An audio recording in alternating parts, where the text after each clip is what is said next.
Running Sentences podcast presents Poli, episode 10, A Farewell. As the staff tries to raise a ruckus, the council slowly finds itself closing down. Copyright 2020 Running Sentences podcast. This is a work of fiction. All of the names, characters, businesses, places, events, and/or incidences are a product of my imagination and are used in a silly, fictitious manner. Any resemblance to actual people, living dead, or actual events is purely coincidental. Lawrence stood at his desk in the PR office staring out at the stuffed room that had been filled with reporters who all have cups of coffee and snacks in their hands. None of them seemed to pay the slightest bit of attention to him, which he felt was okay for the moment, as he had nothing good to say. The reporters were all busy except for Bernadette, who seemed to be more interested in what she was typing on her laptop. Well, I guess I should say a few things.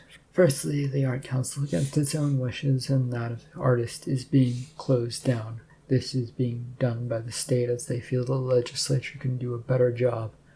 Why? You have to ask them why, Bernadette. They wouldn't tell us if their lives depended upon it.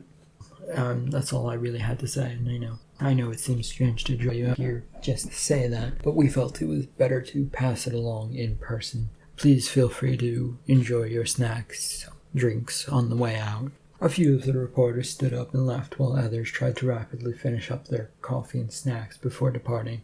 Bernadette, however, stuck behind. Can I ask you a question? I don't know if I can give you a much better answer, but feel free to ask. If you had to hypothesize about the cause of the closure, who or what would have been to blame, would you point me in a direction? Off of any record, it's the state thinking that it can handle all of the jobs that they've created departments for. They're trying to do small government by getting rid of things that they see as superfluous and handling it themselves, or just getting rid of it. But I'm just talking out of my ass. I don't know what the legislature is really thinking about her, and that's just my feelings on the matter. Bernadette nodded carefully and checked her pocket for something, but then left it alone. She turned back to Lawrence with a soft smile. Thank you, that is all. She left the office, and Lawrence carefully watching her as she did. Well, she thinks she's a smart one recording a private conversation, but it's a two-way street, Press, and you only heard what we wanted you to hear. With a smile, he moved around his desk and headed out. He was soon down the hallway, moving towards Susanna's desk, where Susanna and Alice both were waiting for him. Job's done. Bernadette bought it. Yes, I believe she did, Alice, separate from the others, but she'll tell the news. I guess we can't win all battles. Keep trying to get the press interested in this affair, and we'll keep on our end. Lawrence nodded and grabbed his cell phone out of his pocket as he wandered off. Alice then looked over to Susanna, who was busy pretending to work. I haven't gotten any further news from my dad. It seems that he's been cut off from what's going on. Okay, press him, but not too hard. Better yet, try and win over his second-in-command. That should maybe help us. Is Hook up to anything? He said he'd be at the state legislature all day with state work. I'll call him to see if he's gotten any information. Keep it up. Alice then slipped away from Susanna's desk, biting at her thumbnail, deep in a bit of thought as she headed for her own office. It took a few seconds to get to her office, and she was soon in there and stared about the room. It was a forlorn look that she cast about the place, with all of the drab, brown, tan moving boxes all over the place. Her desk had remained much the same, but with a computer and stuff filed upon it not yet ready to be moved away. Her office phone was also giving a shrill ring, and she didn't want to pick it up, but then moved over to pick it up. Hello?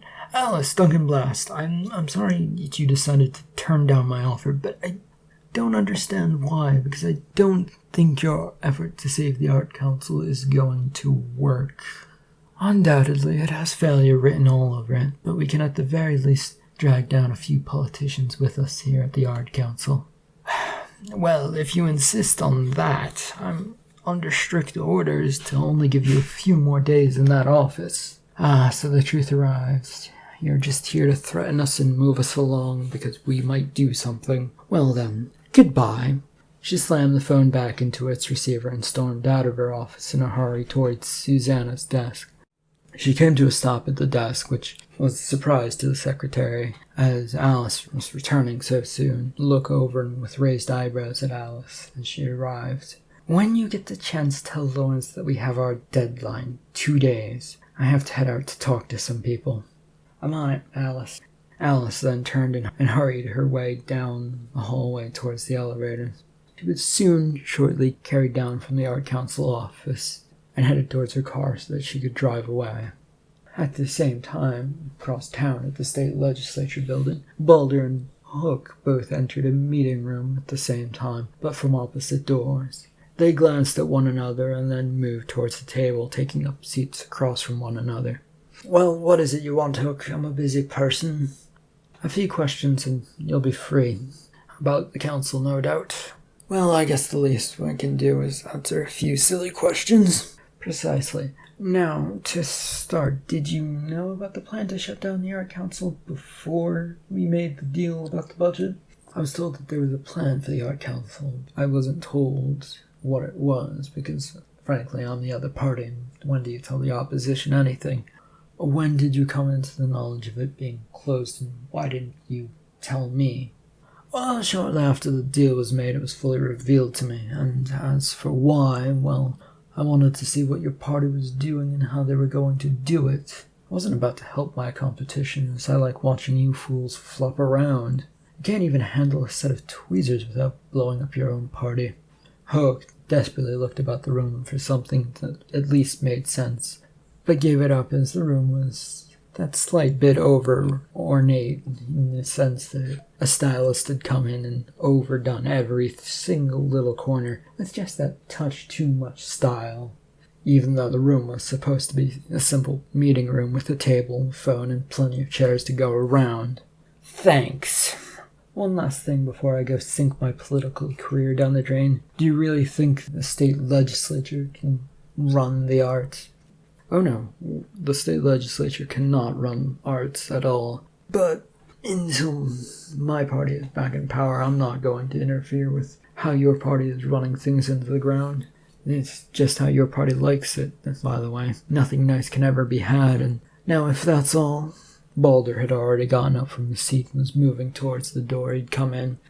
Yes, run away, Balder. Instead of protecting things that help the state, you and your party run away. Well, at least we won't be blamed for it." And with that, Balder left, leaving Hook to slowly get up and wander out the room on his own.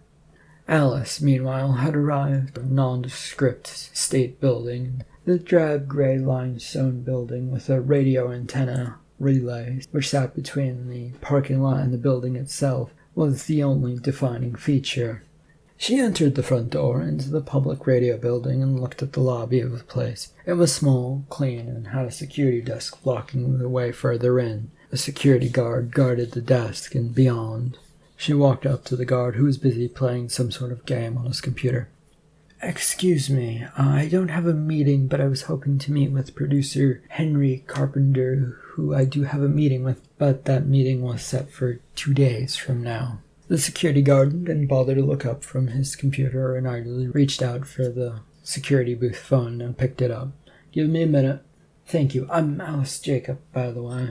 The security guard had the phone to his ear and hit a series of buttons and then waited a second. "Mr. Carpenter, there's security down at front desk.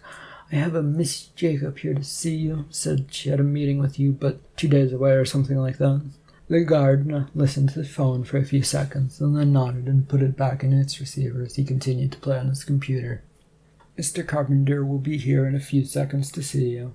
Alice nodded, though the guard wasn't even looking at her, and she stepped off to the side just in case someone else should come in. The place was spartan aside from her and the guard, and after a minute or so had passed, Carpenter emerged from a hidden space behind the security desk and came around to shake her hand.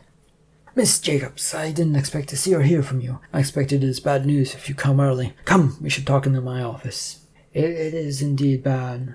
Not waiting around, Carpenter ushered her beyond the desk and into the interior of the building. They were making their way from the front desk area into the hidden hallway, guarded by a wall obscuring it from prying eyes. They walked in silence for a few seconds down the hallway, lined with a variety of offices. That is, until Carpenter came to a stop in front of one of them. "Give me a second." He knocked on the office door and went in. A second later, he emerged with a young woman who offered her hand, and Alice took it and shook it. "Hi, I'm Michelle Jordan, the person who was going to interview about what's going on." "Hello, hi, yes, I'm Alice Jacob, and things have rapidly changed, so I figured I should drop by and tell my story now before it all blows up." "What's changed exactly?" "I got word that the office is being shut down in 2 days' time. No fanfare, no announcements. Just shut down." Michelle produced a notepad and a pen to write on, looked curiously and waited for Alice to explain, but she went no further. "Why are they shutting it down?" "The state legislature wants to run arts through them. It's to save money and rings of small government without thinking about what small government means." "And you're willing to go on record about all of this?" "Yes, that's why I am here." Good. We can't broadcast from this building, but we can get a recorded interview and get them out. There's a meeting room that I can set things up in, and if you'll take her there, Michelle." "Yeah, I can do that." Carpenter bounded off down the hallway, continuing the direction they'd been walking towards. While that was happening, Michelle held out her arm, directing Alice down the same way, to which Alice complied easily, with Michelle walking beside her. "I was wondering why you're willing to help. Won't airing an interview put you and public radio in a spotlight, the next target for the state?" "Oh, public radio's always in the spotlight for removal. We can't be afraid of an axe that might fall. If we were, I don't think we'd ever get any news reports ever done." They'd arrived at a door, which Michelle pushed open to reveal a meeting room area, and they both went in. It was by all means a regular room with chairs and tables, all the stuff that looked like it belonged in a meeting room. Alice had moved around to take a seat, but Michelle had disappeared, only to reappear with some bottles of water and a personal recorder. A minute later, Carpenter came into the room with a more extensive set of recording equipment. This he dumped onto the table. "I will just be a minute while I set this thing up." He then set about setting it up, while Michelle settled into a nearby chair and started her recorder. "I have a few set of questions for you, Miss Jacob. Please, your name and all of that. Also your position and what's going on." "Wait a second, I'm almost finished." Carpenter had finished unraveling a lead that needed to be plugged and plugged it into its proper spot. With that, he hit his record button and popped down onto a nearby seat. "Should I?" Yes, please, Miss Jacob." Alice proceeded to run down the basics for a few minutes, and Michelle and Carpenter occasionally would jump in. "What about the film studio deal, Miss Jacobs?" "Apparently it was the thing that could have saved us had it gone through, but the backers backed out, and thus we are now headed towards shutdown." "Would you say that the state might have pressured the backers of the studio?" "I ask not to cause conspiracies, but to make sure that we have all the facts that you have. I hope you understand." "I don't know about any of that, as I have no knowledge of the state acting in such a manner. It's a possibility, but I just don't see it. Is there anything else you'd like to know?" "What are your plans for the last days of the council?" Doing what the Art Council does. Help as many artists as we can, all while doing our best to get the word out there about what's happening to us. We don't want anyone to not know that we're closed and try and have to go through the state legislature. "So you don't think you'll be able to save the office?" "No, the state officials are pig-headed and won't change once they've decided on things. This is the way forward, we must accept it. I just hope that I can tell enough people so that they know that in the future that you should not trust our state when they make promises." Have you got all you want and need, Michelle?" "Yeah, I think we can air a little something on this tonight. I'll get my recordings to the editor, you frame the story, and give it life." Carpenter always seemed to be in a hurry, started unplugging his equipment and grabbing up stuff as he once again was getting ready to bound his way out. Michelle, however, stood up slowly, grinning at the energy her boss had. "Let me show you the way out, Miss Jacobs." Thank you." Alice stood and Michelle gathered her recorder and water bottle, and the two headed out before Carpenter had even finished his work getting the equipment back wrapped up. Since it was lunchtime, Lawrence had decided to head towards the deli diner and sat in the corner table of the deli as he and Stella loved to visit. A cup of coffee sat before him as he waited for her to show up. The life of the diner had continued on around in its busy steps, and coffee delivery occasionally coming by to top up his drink. He'd been sitting there a few minutes, and before Stella stepped into the deli diner and spotted him and waved to him, then proceeded to head over towards the corner booth and slid into the seat next to him. "Lawrence, what brings you to my favorite spot?" "Well, you do, Stella. It's always about you when we come here. But I was hoping to meet you and ask a few questions to get a better understanding of things as well. Also, I have some news I'd like to share." Please start with the news. I don't want to have you asking me about the Art Council and if my boss knew about it, because I can tell you no word passed between me and her about it. I did want to know what Veronica knew about the whole matter. It's just that it seemed to be an open secret among the state legislature, everybody knowing, and except for my boss. I just wanted to understand it all. As far as I can tell, yes, people knew what was going on and that it was directed by certain party members, but no one talked about it, or it was understood that it was just talk. No one took a stance to stop the talk or make sure that it wasn't happening. Poking your nose into the matter is frowned upon, Lawrence. You stay in your political lane, don't diverge or go from where the party wants you. Besides, if it is the other party in control of things, it's easier to blame them and say you have no power to stop them or do anything. And I think Veronica, because she's the opposition party from your boss, Commissioner Huck, it just made sense to let it go. What a great government we have. It has its ups and downs. Now, what's the news? I may have a new job, but you might not like it. It's out of state, isn't it? Yeah, several states over in a more art-friendly place. But I still have a few more interviews, and I'll be headed out that way shortly. When exactly? Next week I have to fly down for a final round of talks. A small but noticeable gap was created between where the two were sitting. They'd been much closer when she'd sat down with him, but had slowly moved away. And where does that leave us? I don't know. What I do know is that you love your job here, and I don't want to take that away from you. So I propose that we sort of take a break and sort things out, and if we feel like things need to be further addressed, then we can do it at that time. Does that sound reasonable? I'd have to think about it, all of it, and you'll have to give me some time. Of course, I'll give you all the time you want to think it over. As he moved to grab her hand, she slid out of the booth and turned to face him. Thank you. She turned and fled the diner, which saddened Lawrence as he watched her go. He wondered for a second if he should chase after her, but decided to let her have that room and sat back to drink his coffee. Meanwhile, activity at the Art Councils had picked up, but not the good kind of activity. Susanna watched from her desk as several workers moved things about on trolleys, trying to get the place ready for when and where it should be shipped out to. Though she had already found out that they were headed towards storage, so didn't bother to rush over to take a look at the latest packaging label, should the workers have given her a chance to peek at said labels. Her cell phone rang, distracting her from watching as she fetched it out of her purse and looked over the screen to see who was calling. The name Dad was highlighted on the screen, and she quickly hit accept and put it to her ear. Dad, have you found something out? No. Hello. No hello for your father? I thought I taught you to at least say hello when you picked up the phone. I'm pretty sure that no one taught me that, and that it was just picked up secondhand through seeing people on TV and people in person do it. So Sammy taught you to say hello, which you still haven't said. Hello, Father. Now, what's the news? Not over the phone. Meet me at our spot. It would be much better. It can't be that dramatic, can it? It may be, but I'm just thinking of you right now. I'll see you shortly. The line went dead, and Susanna took her phone slowly away from her head to stare at it. Taking a moment, she then put her phone away and gathered herself.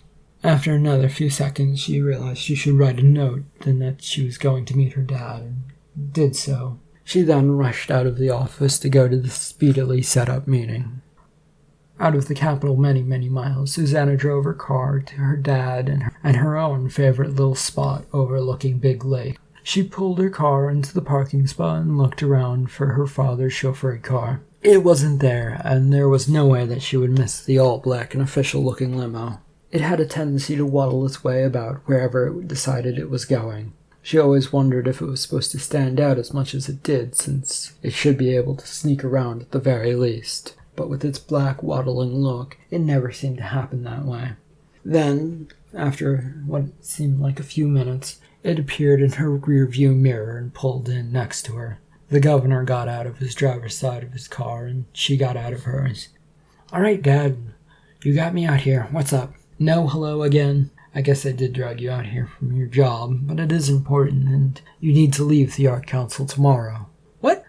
"The party wants to make sure that it crushes all those inside the organization. It feels like it has had its way for too long, and that they want to teach it a lesson. There's nothing I can do to stop them, as they've set their minds to this. But I can save you. Please, just quit the council." "No, I will not quit. Political forces can crush who they want, but that only affects those who want to enter politics and go somewhere with that career line. But I am not like that at all. And politicians always find themselves bowing down to the civil servants who they think they can keep down in the first place, don't they? I'm glad. I can't make headway, but perhaps you can.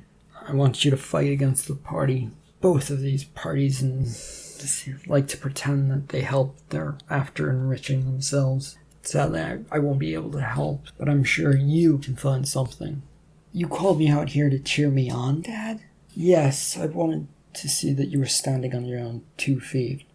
I wanted to make sure you were standing up for yourself, and, well, now that I feel safe in that, now that I know that you are, I should probably head back before they find out that I'm telling you these things. They might try and crush me as well." The governor then came over to hug Susanna, holding her tight for a few seconds and then letting go. With a wave, he headed back to his car and got in. The limo was soon waddling its way from the parking lot towards the road and heading away. Susanna, still soaking in the moment and her father's hug, stood there for a moment. Her thoughts were getting lost in what she'd just been told, and she stood there in stunned silence, waiting for something to make sense. None of it did, and she found herself heading back to her car to head out. When the evening rolled around, Hook was busy back at the Art Council office with Lawrence. They were both pacing about the room, circling one another as Alice watched from a chair stationed nearby the desk. Her head rested on her hand as she watched the oddity. "What are you two up to?" "Thinking. Wondering how to weasel my way to safety as a brand new party that stands for all that's right. And that's why you don't ask silly questions. Sorry I asked." The two hadn't bothered to stop their circling behavior and mostly ignored her. The door opened, which allowed Susanna to poke her head through and see if anyone was inside. Once she saw Alice turn to her, she headed in. "I was wondering where you guys went off to. Did you get my message?" "You went to see your father, the governor. Any luck with him suddenly canceling this closure?" "No, he said the party wanted it, so that it was to be." Stella, my maybe former girlfriend, said something similar. It was an open secret that no one was going to stop because of the chance of making their party look good. And that goes for both sides, depending on the outcome. If only we had something to go on, something to fight back with. My dad did encourage me to keep fighting, said it was up to the civil service to put up a wall against the might of the politicians. Alice sat bolt upright as she listened, but didn't say anything. "Did he really say that? Your dad seems very rah-rah." "Yes and no, Lawrence. I said it, and he agreed with the comment." "We fight, but we don't fight. We need to convince the state that things need to be handed off, but under new workers." "What was that, Alice? Did you say something?" "The start of a plan to save at least part of the council, I think. But I need to think more about it before I express myself clearly. And since it is so late, I'm gonna go home to think about it, as should the rest of us. There's no point in being in this office and moping around looking for plans that aren't coming up." Lawrence was the first to begin to head for the door. "Tomorrow morning, then?" "Yes, I'll have a better idea of what I'm thinking of then. Tomorrow, everyone." She stood up. Lawrence was already out the door, and she was headed towards it as Hook gathered his stuff to head out for the night. Susanna was also stepping through the door as the trio exited. Alice had gone home and spent the evening trying to plan and think. She'd retired to her home office desk, staring at the computer screen. The plan she'd written out, while simple, had a certain complexity to it, and she reached for her cell phone and dialed Karen Hunter's number into the phone. It rang a few short rings before picking up. "Alice, Jacob, what are you doing calling me around midnight?" "Trying to fight for the Art Council until its last breath, which you would expect me to be doing. Something came to my mind, though, and I wanted to see what I could make of it." "Oh, of course you would. Well, I'm open to hearing you out, though I make no promises on what anybody else will say on this. The thought occurred to me, Miss Hunter, is that you have no one handling the legislature takeover of the council, and as much as the state says that it has the time, it won't make the time to go through the majority of paperwork that we produced. I think you need an in-between group to help you while the state gets up to speed. And then your little group will accidentally make themselves so useful that we can't get rid of them, Alice. I mean, I suppose that might happen. No one knows what the future holds for anyone." "Well, it is an idea. I'll present it to our party and see who thinks of it and what they will think of it. I'm guessing that you have some people that you want on this project of yours." "Well, now that you mention it, I was thinking Lawrence Young and Susanna Bruce would be great fits. Plus, you can add your own people to even things out and get your perspective fully in on what needs to be done. Miss Jacob, you will be incredibly lucky if this underhanded plan goes through. Now, I don't know that it will, but it is also late and I'd like some sleep to think about and figure out how to get this proposed to my fellow compatriots. I will wish you good night and to you and your schemes." "Good night." She hung up her cell phone and then slid it back onto a spot in the desk next to its charger. Double-checked to make sure that her phone was plugged in before heading off to the soft comfort of sleep. The next morning, Alice found herself strolling quietly towards the front entrance of the building that held the Art Council office. She wistfully looked at the building that had been her workspace for the last 7 years. As she continued her walk towards the front door, she found herself being crowded and glanced towards either side to find both Lawrence and Susanna were on either side of her. This, however, did not stop her as she continued on to the building. As she entered the lobby, headed across it, she flashed her badge to the security guard, who merely waved her on. Lawrence and Susanna were both following closely and followed suit with their own badges as they headed towards the elevators. There they found Hook waiting for them and him waving as they approached. Hook eagerly pressed the call elevator button and then turned to Alice. "Well, what's the plan, Alice?"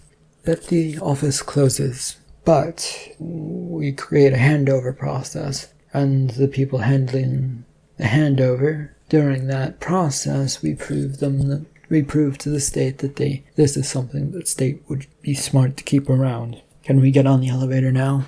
The four soon crushed their way onto the elevator as they were eager to hear more. The four did their best to fit in as two other people crushed their way in as well, and Lawrence, being the one closest to the door and buttons, pressed the buttons asked of him, and the door soon closed and the elevator rose until it stopped at one level, letting off the first passenger, and then again 2 stories later, letting off the other. As the doors finally swung shut, the four relaxed a bit and spread out with more room. "I don't understand your plan. What is it exactly?" "Well, Commissioner, we can't stop them from closing us. What we can do is put people in a position to make them vital. What we're going to do is create a transfer group, or we can hopefully create a transfer group that proves that the state needs more people than they think they do, that they need someone acting as the Art Council. We as the council ask that certain people be established as this group so that they can help set the way things should go. These people then eventually gather power because they're the ones who are directing how things are and what papers go where, and soon the state gives up and realizes that it's just better to let these people do their jobs instead of interfering. At least that's the idea." Susanna and Lawrence both looked dubiously at Alice as their elevator was getting closer and closer to the Art Council floor. But won't they figure out that that's an underhanded plan? I have to agree with Susanna. That does rely on them looking the other way. Yes, both of those things, Lawrence. But the question remains for them to do the work which they will probably be too busy to do. That's why I proposed the plan to Karen Hunter. She might be more free to act, as she is one of the minor whip helpers who can get people of your party together to derail a plan, or at least set a course for a new one. She said she would at least talk to the appropriate people, and we must wait for her to tell us what's going to happen. By the way, Susanna, Lawrence, I have nominated you to act as our handover people. The elevator finally dinged as it arrived on their floor, and they all stepped out. The trio of Lawrence, Susanna, and Hook all had a variety look of concern on their faces as they began the walk down the hallway. Alice, however, was trying to keep her head up as they all headed to their respective offices and spots. That said, it seemed that Susanna, Lawrence, and Hook all seemed to go to Hook's office as their meeting point, while Alice went to her own to catch her breath and get away from them for a minute. The morning passed with little happening until it was almost late into the morning and into the early afternoon. Alice had done her best to organize final contracts and get those ones with lingering problems through the process. It had also led to a lot of walking in and out of her office by the three comrades who would stop in the door and wait for her to shake her head no and then disappear again. Lawrence was the latest to come in and stand at the doorway, but he didn't leave when she shook her head no. She turned with raised eyebrows. What if I don't want to continue working for the state? You have a job offer. A couple of states away, there's a tempting offer with much more money and it's a bit friendlier to the arts, or so they claim anyway. And you want that job much more? Well, here you have a secure civil service job that if you manage to make it for so long, your ride in life are somewhat more secure. With the way the legislature is going, I don't think they're going to let me get that. They're cutting funds here and they want to balance the budget, and I'm sure that the safe ride of the civil service will soon at some point fall into their sights for elimination. I'd rather not risk that. Well, they probably will not accept my plan, but if they do, you are free to go along with it as far as you like. You are free to do it. It's your life and you do as you wish. It's not like I can demand that you stay and do work that you don't want to do. You did try to do that, though. You did try to make me stay around. Yes, but that's not me. That's the civil service goop that sucks people in and keeps them trudging along, working towards retirement payday, which you seem to have managed to avoid with all of your efforts. So, you are free to do as you wish. Lawrence found himself a bit surprised that Alice was just giving up and found himself nodding as he backed away and headed down the hallway once again. As he approached towards Susanna's desk, she sprang up from her chair, the motion catching him by surprise as he looked up from his thoughts. Well? No, I went to talk to Alice about something else. What else is there to talk about? The job, if there is one after the council closes. I told her I wasn't sure if I wanted it. Oh. The door in Hook's office yanked open and he poked out, looking between them. Well? Nothing yet, sir. Oh, well, might as well celebrate our last few hours together in my office. Come in and have a drink. He disappeared back into his office, and Lawrence glanced at Susanna, who returned the look. They both shrugged to one another and headed in. When they came into the office, they found Hook at a filing cabinet that had not been taken away yet, and he had removed from it 4 glasses and a brownish bottle that had some brownish-looking liquid in it that mysteriously failed to have any label whatsoever. Hook went back to his desk and set the cups down and began pouring out some liquid into each of them. Susanna came over to sit down in a chair watching the whole process as Lawrence decided to wander around the office and look at the art that was still up. He found himself near a piece of art that was upside down, but it was supposed to be that way. What are you going to do, sir, now that this is almost all over and we don't get to look at art anymore? Oh, I'm fighting on in the political world. Starting my own party. One that has no affiliation with either end of the spectrum and trying to get out the message to the people. Don't know if it'll work, but I figured it's worth a shot. Plus, don't people deserve some new party, even if it is just more of the same with a different name? Susanna seemed to regard this badly as she looked towards Lawrence and then back at Hook, who was finished pouring the drinks. I'm not so sure, sir. I guess it would work, Commissioner, but it's a shot. Having finished pouring the drinks, Hook took up 2 glasses and handed one to Susan with a splash of liquid in it. She took it and stared at it for a second as Hook moved over to Lawrence with the other glass and held it out for him. Susanna now risked taking a sip, which didn't quite agree with her as it made her frown and cringe. And what about you two? Are you going to accept Alice's plans and do as she tells you, or you got something else? Lawrence, who had taken his drink and swallowed it in one go, decided to turn back to the art to look at that instead. I think I'm going to take the job offer I have out of state instead of Alice's offer.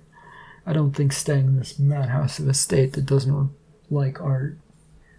It's not that much of a madhouse, Lawrence. It is to me, and I don't want to be tied to such a sticky mess that might or might not be undone because someone decided that art was bad. The door handle quietly clicked as the door opened. The noise, though quiet, drew the trio's attention as Alice stepped in. She looked a little beaten, but held her head up high. They do not want to go along with my plan, as they feel it leaves them too open to falling prey to the ways of art. I'm sorry. The handover happens tomorrow at 12. Hook headed back over to his desk and grabbed his 2 remaining glasses, one of which he took over to Alice to hand her. She took it tentatively and took a small sip. Hook raised his glass and then took a sip. Well, we tried. Is there nothing else we can do, Commissioner? Alice, is there nothing else we can do? Nothing else but to go home and never report here again. Sorry, Susanna. Though you could try to work for Duncan Blast if you want. Or if you want to be here for the handover tomorrow, you can do that as well. I don't know. She took another sip of her drink and then glanced down at it to see what she wasn't drinking, but it was just a brown liquid. With a shrug, she took another sip. The 4 of them stood in their spots looking about the place and at the art that hadn't been cleaned up yet. They were all trying to figure out what to do and say next, but nothing was coming quite yet.